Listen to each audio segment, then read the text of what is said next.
Assalamualaikum warahmatullahi wabarakatuh. May tanong dito ang ating kapatid na si Manana 4. Sabi niya, Salam Ustad, sa pagsasala po, counted po ba ang isang raka'a kung hindi mo naabutan ang suratul Fatiha? So ang tanong dito ng ating kapatid, halimbawa, salatul jama'a at nalit kang pumasok sa masjid.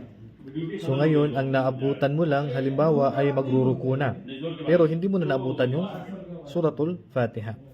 So, walang problema kung hindi mo naabutan yung suratul Fatiha dahil ang tayo na yun ay naabutan mo. Kung unang raka'a pa lang yun, so naabutan mo yung buong sala. Kung pangalawang raka'a pa lang yun, ay isang raka'a lang po yung hindi nyo po naabutan. Kasi ang tanda po na naabutan nyo po yung isang raka'a ay pag inabutan mo na ang imam ay nakaruko.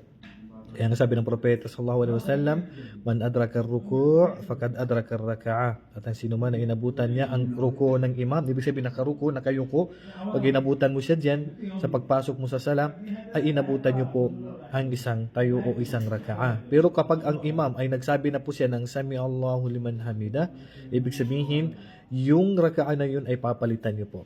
Kung unang raka'ah yun, so isang raka'a yung kulang mo, papalitan niyo po yun. Kung pangalawang raka'a na yun, so dalawang raka'a po yung papalitan niyo po.